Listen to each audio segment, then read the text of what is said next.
আততায়ী হামলায় মাত্র ৩২ বছরেই জানে শেষ হয়ে গিয়েছেন বাংলাদেশের ইনকিলাব মঞ্চের আহ্বায়ক তথা ছাত্রনেতা ওসমান হাদি।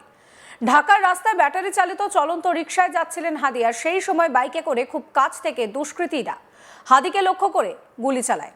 মাথায় গুলি লাগায় গুরুতর জখম অবস্থায় হাদিকে প্রথমে ঢাকা মেডিকেল কলেজে ভর্তি করা হয়, পরে তার উন্নত চিকিৎসার জন্য তাকে সিঙ্গাপুরে নিয়ে যাওয়া হয়, কিন্তু সেখানেই সব শেষ। এদিকে হাদির মৃত্যুর খবর ছড়িয়ে পড়তেই 18ই ডিসেম্বর থেকে অশান্ত হয়ে ওঠে বাংলাদেশ। এবার সেই হাদির বোনের একটি ভাইরাল ভিডিও সোশ্যাল মিডিয়ায় সামনে এসেছে, যে ভিডিওতে হাদির বোনকে ভারতের বিরুদ্ধে কার্যত বিষোদ্গার করতে দেখা যাচ্ছে। তিনি বলছেন ভারতকে চাপতে 200 বছরের লড়াই। তাকে বলতে শোনা গিয়েছে যতক্ষণ না ভারতীয়দের কুকুর বলে সম্বোধন করছেন তিনি বলছেন যতক্ষণ না ভারতীয় কুকুরদের সম্পূর্ণ নির্মূল করা হচ্ছে ততক্ষণ আমরা বাংলাদেশিরা শান্ত হব না। এই যুদ্ধ 200 বছর আগে শুরু হয়েছিল। তিনি আরো বলেন আমাদের উচিত ভারতের বিরুদ্ধে লড়াই করার জন্য লিঙ্গ নির্বিশেষে প্রতিটা ঘরে প্রত্যেককে জিহাদি প্রশিক্ষণ দেওয়া। আমি ক্ষুদিরাম বোস বা আজাদ দেখিনি, কিন্তু ওসমান হাদিকে দেখেছি। হাদি একজন বিপ্লবী নেতা। কি বলছেন ওসমান হাদির বোন, শোনাবো।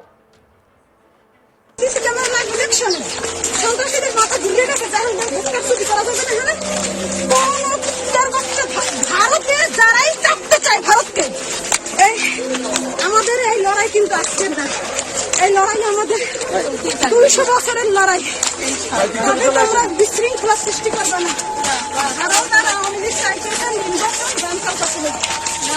নির্বাচন কোনোভাবেই বানচাল করতে দেওয়া যাবে না, সন্ত্রাসীদেরকে ক্ষমতায় আসতে দেওয়া যাবে না, সে যে দলের হোক। আমাদের একটাই কথা, ইনসাফের বাংলাদেশ হইতে হবে। আমরা কোন রাষ্ট্রের তাবেদারিতে থাকতে চাই না।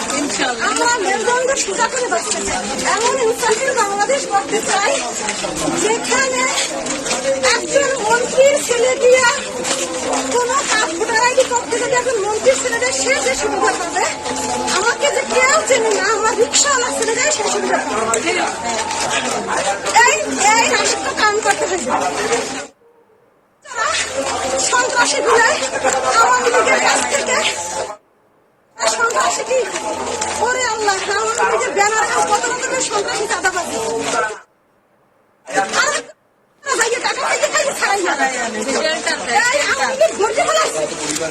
সন্ত্রাসী গুলো দিয়ে আমার পরিচয়ের মালিক আমার বাংলাদেশের আরো আওয়ামী লীগ সন্ত্রাসীরা ভারত ভয় পাইছে, সন্ত্রাসীরা ভয় পাইছে, আওয়ামী লীগের ভয় পাইছে। এখানে যদি বাঁচাই রাখি আর চাঁদাবাজি সন্ত্রাসী করা যাবে না, ভারত বাংলাদেশে আর এই বিবৃতিগুলো বাংলাদেশে ক্রমবর্ধমান ভারত বিরোধিতারই অংশ। বিশ্লেষকদের মতে এই মনোভাব চীন পাকিস্তান জোট দ্বারা উস্কে দেওয়া হচ্ছে। বাংলাদেশের রাজনৈতিক নেতাদের একাংশ অভিযোগ করছে যে হাদির ওপরে হামলাকারীরা ভারতে পালিয়ে গিয়েছে এবং নয়াদিল্লি তাদেরকে আশ্রয় দিচ্ছে। এই দাবিগুলো ভারত বিরোধী মনোভাবকে কিন্তু আরো তীব্র করছে। প্রসঙ্গত আততায়ীর বন্দুকের নিখুঁত লক্ষ্য প্রাণকারে ইনকিলাব মঞ্চের আহ্বায়ক তথা ছাত্র নেতা ওসমান হাদির।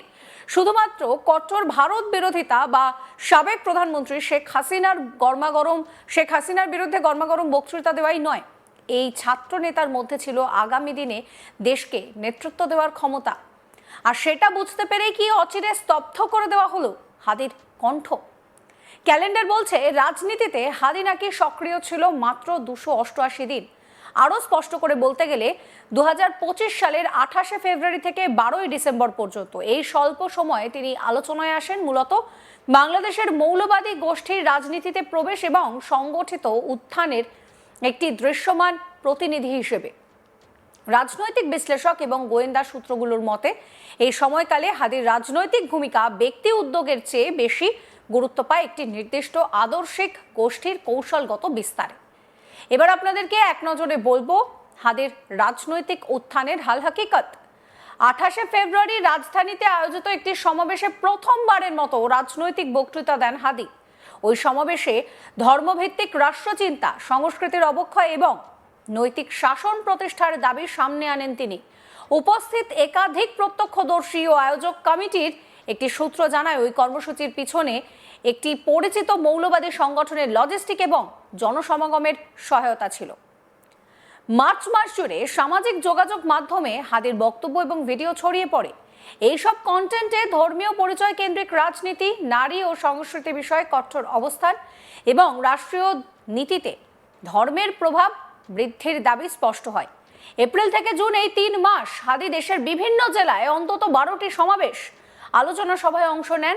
সংশ্লিষ্ট সংগঠনের কর্মসূচির তালিকা থেকে সেটাই জানা যাচ্ছে। এসব কর্মসূচির প্রায় সবগুলোই একটি আদর্শিক বক্তব্যের পুনরাবৃত্তি।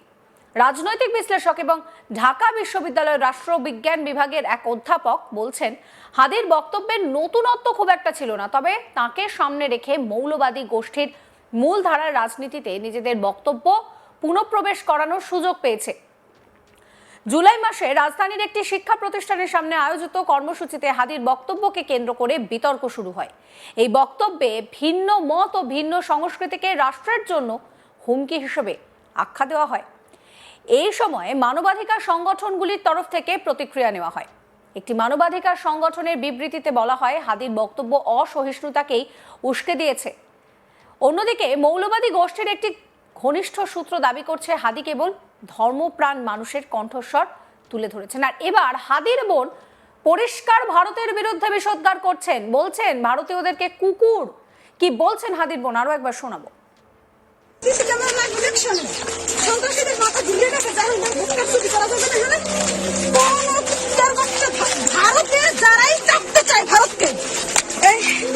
আমাদের এই লড়াই কিন্তু আজকের না, এই লড়াই আমাদের 200 বছরের লড়াই। আমরা বিশৃঙ্খলা সৃষ্টি করবো না।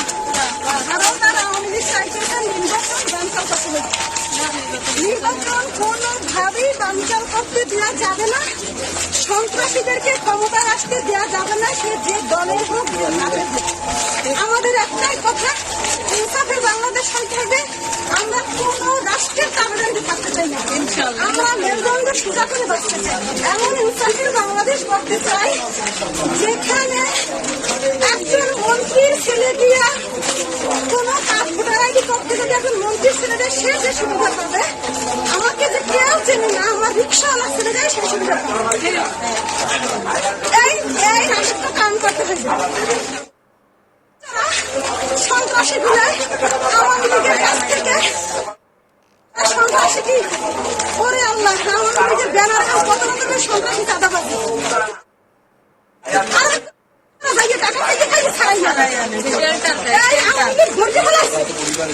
সন্ত্রাসী গুলো নিয়ে আমার পরিচয় অনেকটা কমে লাগছে।